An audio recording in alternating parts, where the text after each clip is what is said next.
지금 속보가 들어와 있는데요. 한덕수 권한대행이 마은혁 재판관 임명을 했습니다. 그리고 문형배 이미선 18일 날 이제 열흘 정도 남은 오늘 이제 8일이니까 열흘 남아 있는데 후임 헌법재판관에 이완규 함상훈 두 분 후보자를 지명을 했습니다. 그리고 마용주 대법관 후보자도 임명을 한 것 같습니다. 그러니까 뭐 지금 미뤄둔 숙제 다 했어요. 예. 40일 만에 한덕수 마은혁 재판관 임명을 했습니다. 이거 어떻게 보십니까? 마은혁 재판관은 사실은 헌법재판소에서도 임명하지 않은 것이 위헌이다라고 최성목 대행에 대해서 그런 결정을 했고요. 네. 실질적으로 국회에서 추천을 하면 바로 즉시 절차적으로 볼 때 대통령 대행이 임명을 당연히 했어야 되는 그런 이제 재판관입니다. 예. 그래서 너무 늦었다는 거 그리고 거기에 대한 위헌적인 그동안의 상태에 있었다는 이 부분에 대해서는 한덕수 대행의 책임 역시 그냥 넘어갈 수 없는 일이다. 네. 그런 생각이 들고요. 근데 오늘 헌법재판관을 두 사람을 임명한 것은 그 두 사람은 대통령 몫이거든요. 그래서 지금 헌법학자들의 대다수는 이 국회 몫에 국회에서 추천된 재판관을 형식적 절차적인 요건으로 이 권한대행이 임명을 하는 것은 할 수 있는 범위다. 그렇지만은 적극적인 행위로 대통령 몫인 헌법재판관을 임명하는 것은 위헌이다. 이것이 대다수의 학자들의 견해입니다. 왜냐하면 지금 이 헌법기관을 구성하는 권한을 상권 분립하에 이 대통령과 국회와 또 법원에 이렇게 그 몫을 준 것은 이거는 이제 상권 분립 체제 하에서 그 절차적 정당성, 민주적 정당성이 있는 대통령한테 인정을 한 거거든요. 근데 대통령의 권한은 헌법에 있는 모든 권한을 다 행사를 할 수 있지만 권한 대행의 경우에는 이 국민들에 의해서 선출된 민주적 정당성이 없는 임명된 이런 대행이기 때문에 이런 적극적으로 대통령의 권한을 행사하는 것은 헌법학자들이 그거는 위헌이다 이렇게 보고 있습니다. 그래서 오늘 대통령 몫인 두 명의 헌법재판관을 임명한 것은 명백히 위헌이다. 당장 철회해야 한다. 철회해야 된다. 말씀 주셨는데 지금 후임자가 이완규 법제처장하고 함상훈 서울고등법원 부장판사를 지명을 했는데요. 이완규 법제처장은 12월 4일 그 밤에 비상계엄이 해제되고 그리고 나서 그 밤에 삼청동 안가에 모였던 법조 4인방 아니겠습니까? 그리고 그날 밤에 뭐 무슨 소위 얘기하는 계몽령 뭐 이런 등등의 이제 논거들을 서로 얘기를 했다는 것이고 이 삼청동 안가 모임에 대해서는 아직 수사도 진행이 되지 않고 있습니다. 근데 이런 사람을 헌법재판관의 후보로 임명하는 것을 어떻게 봐야 됩니까? 이게 계엄에 이게 내란의 이 중요임무 종사자에 해당할 수도 있는 의혹이 있는 거 아닙니까? 지금 한덕수 대행의 경우에도 그동안 윤석열의 내란 행위에 대해서 사실상 조력을 해온 게 아니냐 그런 이제 의혹을 받고 있고요. 그리고 실제로 그동안에 이 대행으로서 해야 할 이런 헌법의 의무 이런 거는 그동안 이행을 안 했습니다. 그래서 뭐 마은혁 재판관, 마용주 또 대법 뭐 임명하지 않았고 상설특검법에 의해서도 바로 즉시 임명해야 되는 상설특검들을 임명하지 않으면서 한편으로는 무소불위의 거부권 행사를 했단 말이죠. 그리고 실제적으로 이 사실상 윤석열의 이 내란 행위를 이 배후에서 조력한 게 아니냐 이런 의혹을 받고 내란의 공범으로도 의심을 받고 있는 당사자입니다.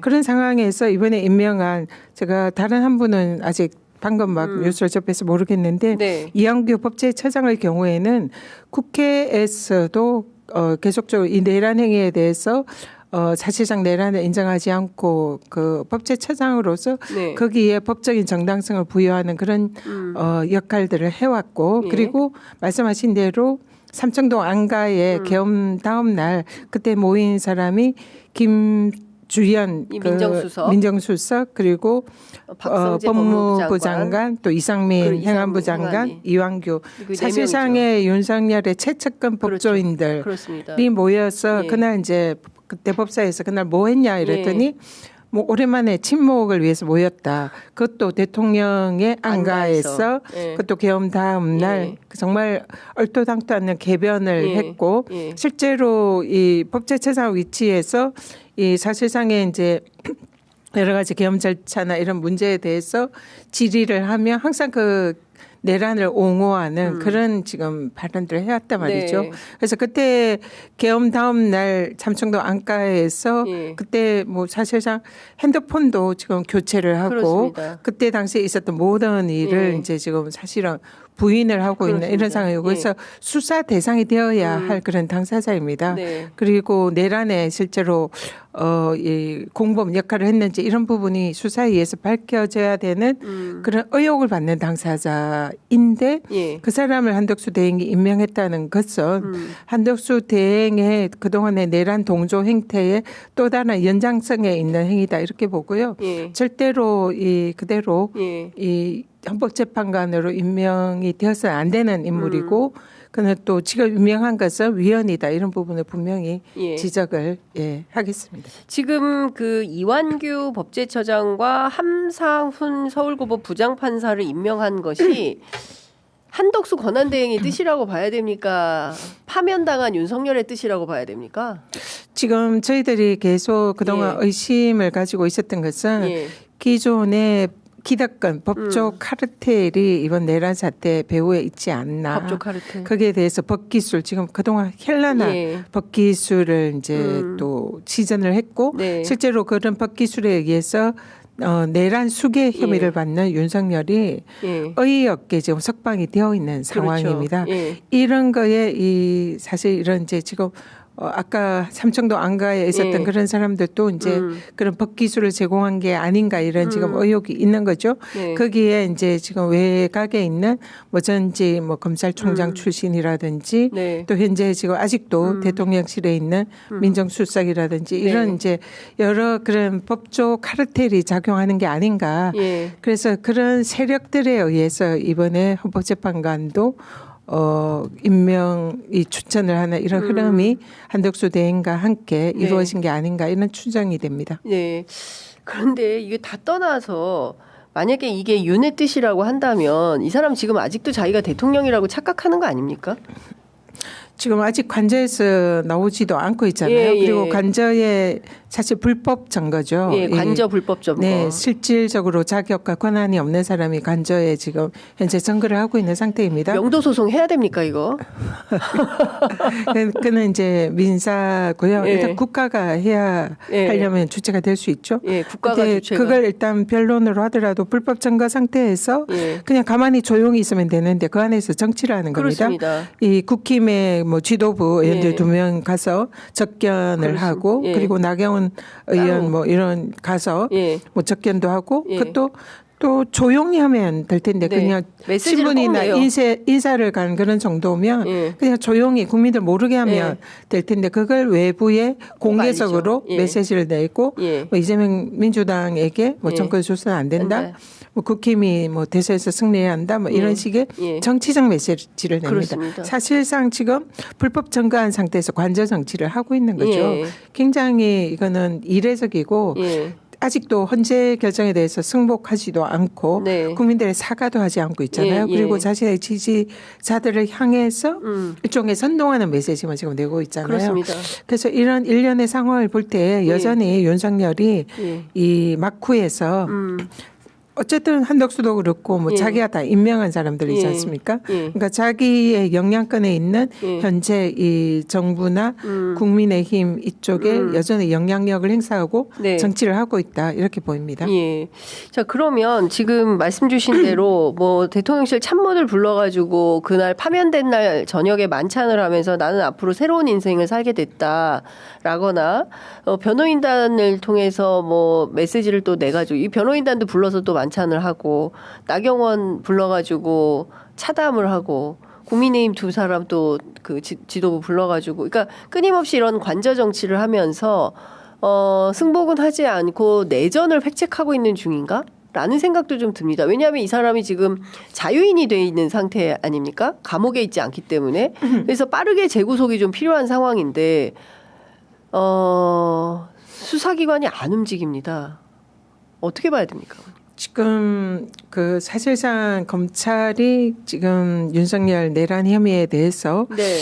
제대로 공소 유지를 할 의지가 있는가 이런 부분에 대해서 지금 민주당에서 많은 지금 우려를 하고 있습니다. 예. 그리고 심우정 검찰총장이 예. 납득할 수 없는 이유로 예. 구속 취소에 대해서 구속 취소도 물론 문제가 있습니다만 거기에 대해서 검찰은 즉시 항고라는 예. 그걸로 이 상급법원의 판단을 받아볼 수 있는 사실은 그렇게 해야 할 의무가 네. 있는 거거든요. 예. 근데 그 즉시 항고를 사실상 이렇게 하지 않으면서 내란 수계를 석방을 시켰지 않습니까? 그래서 우리는 그걸 법률적으로 탈옥을 시켰다 이렇게 보는데 네. 심우정 검찰총장의 지금 행태가 지금 상당히 이제 의심스럽고 거기에 이제 지금 또 자녀의 이 채용 비리 네. 문제도 터지지 않았습니까? 그래서 심우정 검찰총장으로서는 어차피 앞으로 국민의 심판을 뭐 면하기 어렵고 네. 또 형사처벌의 대상이 될 수 있는 그런 가능성도 있기 때문에 예. 뭐 거의 이제 윤석열 쪽에 국민의힘 쪽에 사실상 그쪽으로 매달릴 수밖에 없는 그런 상황에 처했다 이렇게 보이고요. 그래서 네. 앞으로 검찰이 공정한 검찰권을 행사할 가능성이 점점 떨어지고 있다 이런 지금 우려를 하고 있습니다. 네. 그래서 여기에 대해서도 어떤 대책이 필요하지 않나 이런 생각이 들고 한덕수 대행이 오늘 두 사람의 네. 헌법재판관을 임명한 것 이건 매우 심각한 것이 예. 위헌행위다 이것도 정말 심각한 일이지만 예. 지금 저들이 만약에 이 최후까지 승복을 하지 않고 네. 이 뭔가 뭐 기자님 예. 말씀하신 대로 내전을 획책을 하거나 예. 그에 준하는 이런 헌법 질서에 대한 불복을 꾀한다면 예. 지금 남아 있는 마지막 수단이 사실 헌법재판소를 통한 그 민주당의 예. 정당 해산 이런 문제가 있을 수도 있거든요. 헌재 통한 민주당의 정당에서 민주당을 정당 해산시킨다고. 그렇죠. 그러니까 그는 지금 아직 법무부를 장악을 하고 있는 상황이잖아요. 예. 그러면은 이 정당 해산은 법무부에서 그렇죠. 정당 해산 청구를 하면 헌법재판소에서 판단을 하면 됩니다. 국회를 거치지 않아도 되거든요. 예. 근데 이거는 지금 이번에 만약 2명의 재판관이 나가게 되면 예. 두 사람이 지금 완벽하게 이제 윤석열과 국힘 쪽의 의사를 대변하는 그렇죠. 그런 헌법재판관이 들어오는 예. 격인데 예. 그렇게 되면 이건 또 국회에서 이 재판관들의 임명을 막을 수가 없습니다. 예. 청문회를 하더라도 그냥 뭐 대행이 임명해버리면 예. 되니까요. 그러면은 그런 카드를 쓸 수도 있겠다. 그래서 이거는 물론 그런 일이 뭐 발생을 하지 않을 거다고 믿고 싶고. 예, 이거를 이를테면은 국회에서 인사청문 기간이 길이 14일인가요? 인사청문. 그러니까 후보자가 일단은 그 전에 이 한덕수 총리가 임명한 이 두 사람에 대한 위헌 심판을 요구해야 될 거 아닙니까? 네. 예, 민주당에서. 네. 그러면은 이 관계가 어떻게 될지 결정은 4월 18일 이후가 될 가능성이 높은 그렇죠. 거죠. 그리고 지금 아직 재판관 2명의 임기가 예. 끝나지도 않았는데 오늘 바로 2명을 추천한 건 굉장히 시간을 예. 당긴 거거든요. 예. 마은혁 재판관의 경우에는 최대한 늘려서 네. 사실상 헌법재판소의 결정을 막아온 셈이고 네. 그리고 사실 이제 이 마은혁 재판관 임명하지 않은 것은 저들의 전략은 5대3 전략이 아니었을까. 네. 그래서 최대한 탄핵을 막으려는 그래서 마은혁 재판관을 임명하지 않았는데 그러면 지금 두 사람의 재판관을 지금 시간을 앞당겨서 네. 굉장히 서두른 모습으로 임명을 추천을 하는 것은 네. 이것도 또 다른 뭔가 꼼수가 있는 거 아니냐. 그래서 그런 이제 최악의 경우도 네.